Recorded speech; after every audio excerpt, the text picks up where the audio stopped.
Year 6 of Mac Brown. Back to back to back 1-4 finishes against Power 5 teams, and I can't sit around any longer. Carolina needs me. And at 37 years old, and with 4 years of eligibility remaining, I have officially decided to hoist the flag and take my talents to Chapel Hill. Maybe that window has sailed. Looks like it's back to the stinking couch, but my couch game is strong.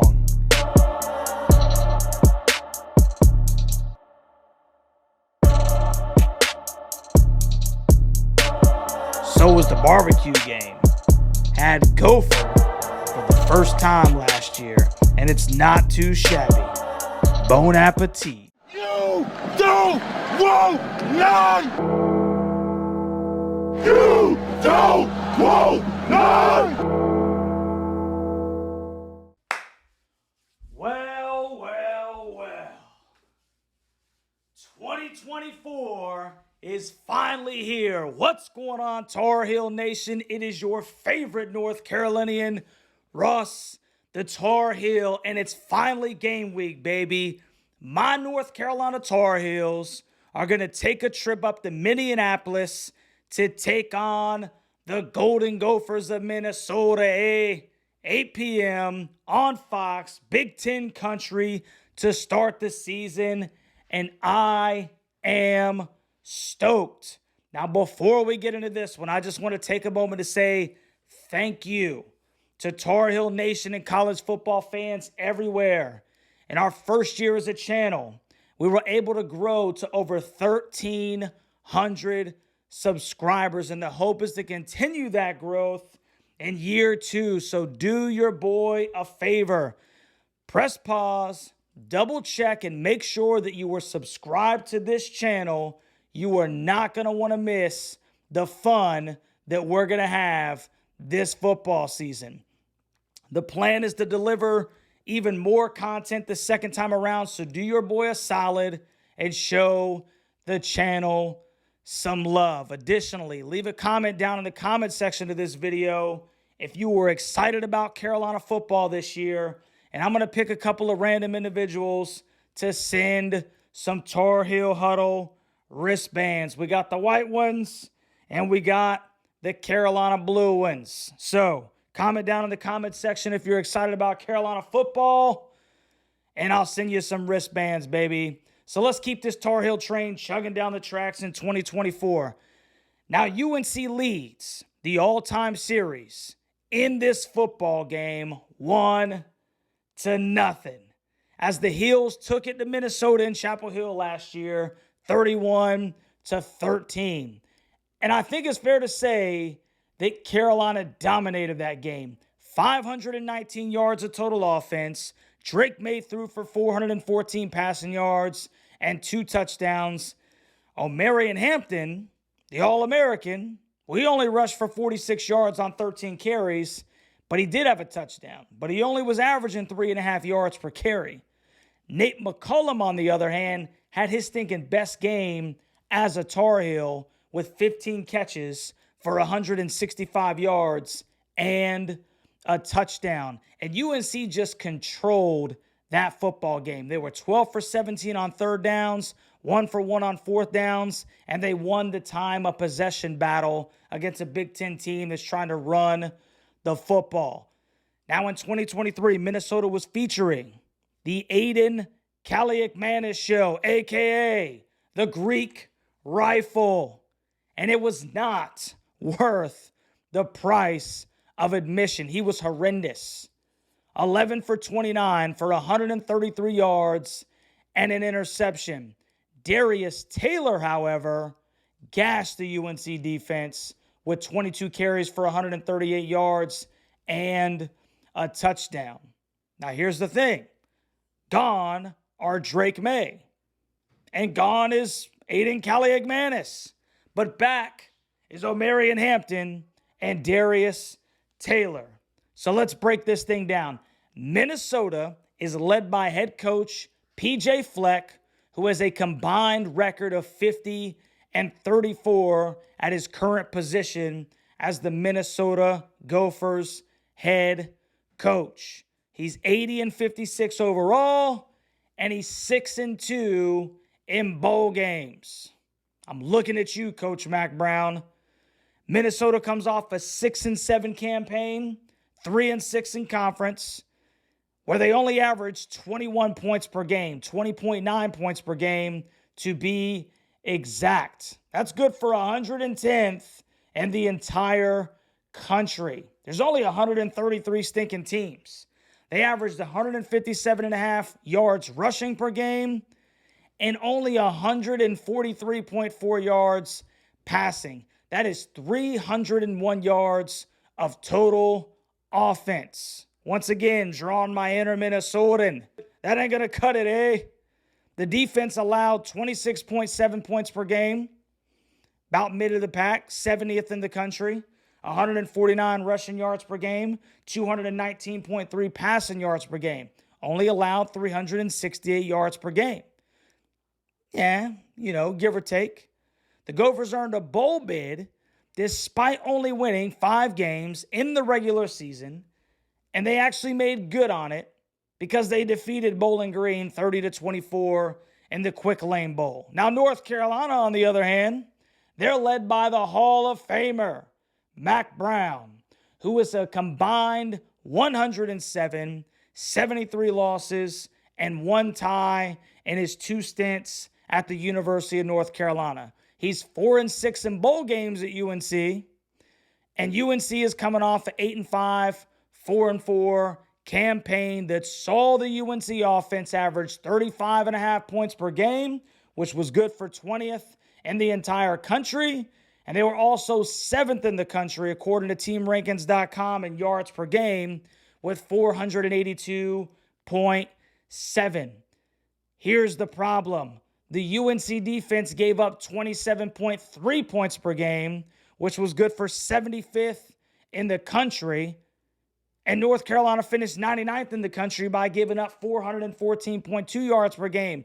Not to mention in the last 6 of their Power 5 conference games, they were averaging giving up 37 points per game.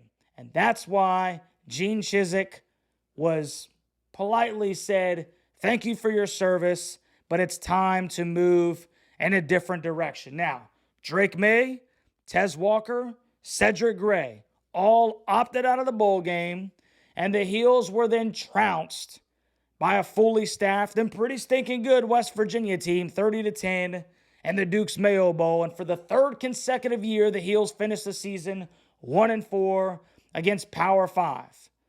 Now let's look at the key returners for this Minnesota Golden Gophers team, okay? Quarterback Max Brosmer, 6'2", 225 pounds. He's a grad transfer from UNH. That's the University of New Hampshire. Not a returning guy, but they bring him in. He was the leading passer in all FCS last year. 2022, he threw for a little over 3,000 yards, 27 touchdowns, 8 interceptions. 2023, almost 3,500 yards, 29 touchdowns, 6 interceptions, 314.9 passing yards per game. Not necessarily known as a guy with a huge arm, but he's a timing guy who knows when and where to put the football. I would say that this is a definite upgrade from Aiden Kaliakmanis.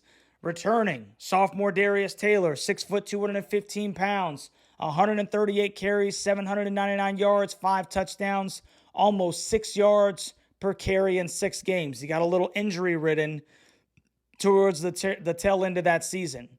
Now, as far as the wide receivers are concerned, senior Elijah Spencer, 6'2", 200-pound transfer from Charlotte. Well, he had a pretty good year in 2022, almost 1,000 yards receiving, 943, with 16.5 yards per catch and 9 touchdowns. Then he got injured in 2023, decided he needed a stinking change of pace, transfers over to Minnesota. Daniel Jackson was an all-Big Ten second-teamer in 2023. He had 59 receptions for 831 yards and 8 touchdowns.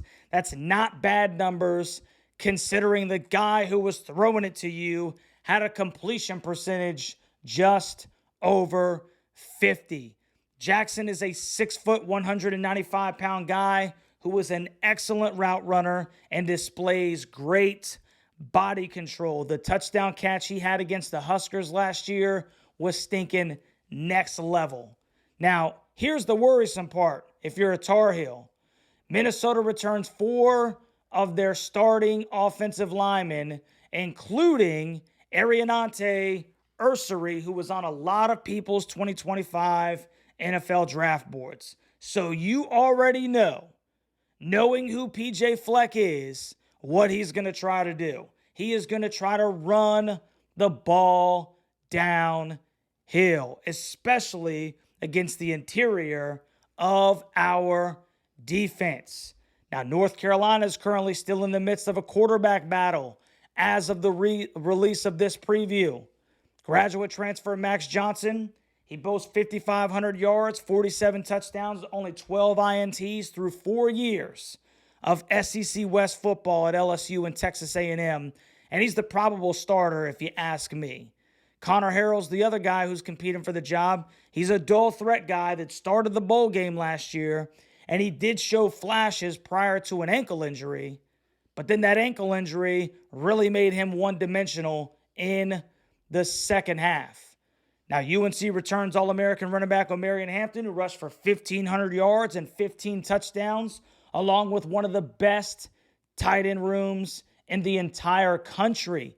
John Copenhaver is your in-tight guy, probably your best natural tight end, while Bryson Nesbitt is a matchup nightmare when he's split out wide. 6'5", 225 pounds. He's small enough and quick enough to cause all kinds of problems for your stinking linebackers, and he's big enough to where you can't put a nickel or a safety comfortably over his head. And don't forget about the number 1 tight end in the country in this class, little brother of Max, Jake Johnson, who was added to this roster in the spring.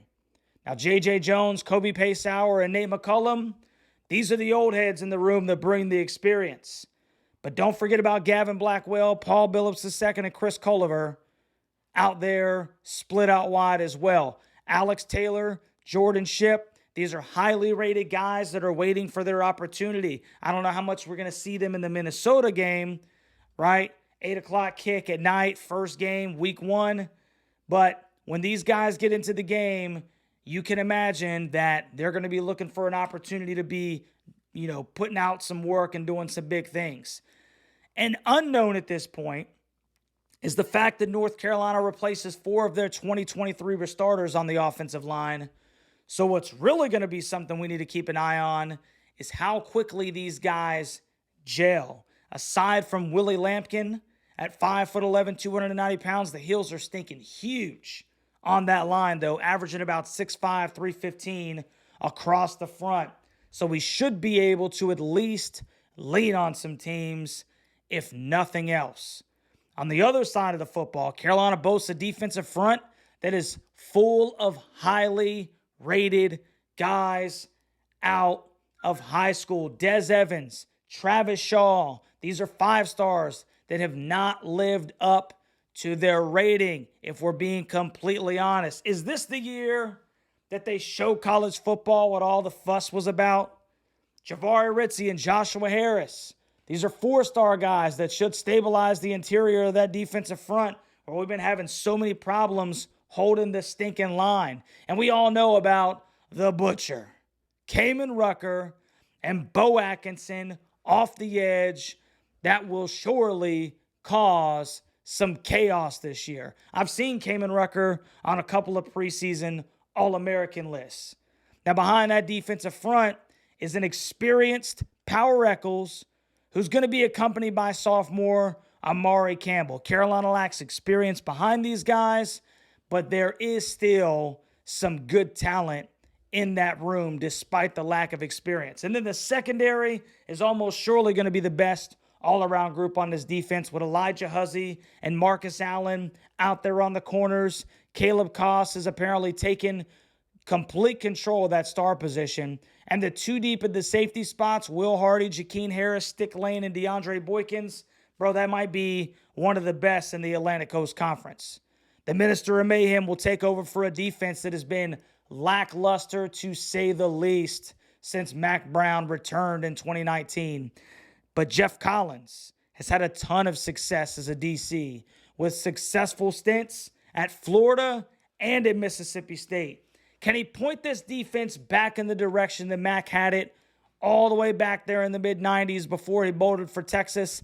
That's what remains to be seen. So with all that being said, it's time to talk score prediction, baby. So let's first look at the ESPN matchup predictor. North Carolina is a 54.7% favorite to go on the road and beat the Minnesota Golden Gophers. Let me translate that for you.